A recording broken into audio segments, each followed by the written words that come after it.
कृषि सुधार विधेयक का विपक्ष द्वारा विरोध किए जाने पर भाजपा ने निशाना साधते हुए कहा कि लगता है कि कांग्रेस पार्टी अपने ही नेता राहुल गांधी की बात का विरोध करने पर उतारू है, क्योंकि वर्ष 2013 में राहुल गांधी ने स्वयं कहा था कि कांग्रेस पार्टी शासित 12 राज्यों में राज्य सरकार फल और सब्जियों को एपीएमसी एक्ट से बाहर करेगी और अब कांग्रेस पार्टी ही एपीएमसी एक्ट में बदलाव का विरोध कर रही है।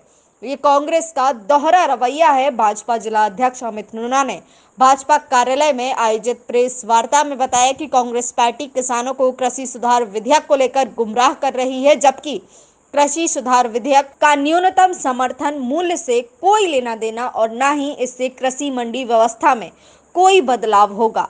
साथ ही कृषि विधेयक किसानों की आजादी का विधेयक है, क्योंकि इससे वन नेशन वन मार्केट की तर्ज पर किसान भाई अपनी फसल कहीं भी और किसी को भी बेच सकता है। किसान किसी अन्य पर निर्भर रहने की बजाय आत्मनिर्भर रहेगा। किसानों को निर्धारित दाम पाने की गारंटी रहेगी। इस बिल से किसानों की जमीनों का नहीं बल्कि सिर्फ फसलों का करार होगा। किसानों की जमीन बिक्री, गिरवी रखना या लीज पर देना पूर्ण रूप से निषिद्ध रहेगा।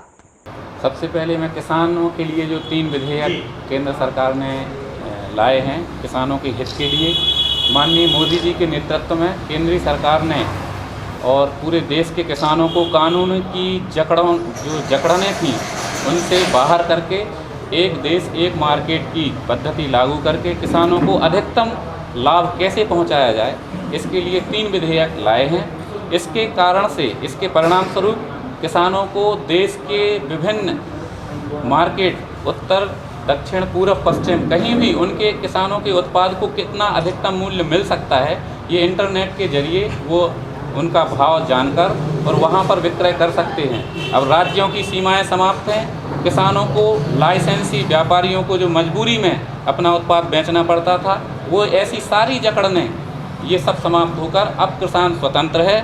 उसको किस कंपनी में, किस राज्य में, किस भाव से बेचना है, जिस भाव पर किसान बेचेगा उसको उसी दिन उसका मूल्य प्राप्त होना चाहिए। यह भी कानून इन विधेयकों में लागू किया गया है। किसानों के लिए इससे बेहतर ये विधेयक हो नहीं सकते।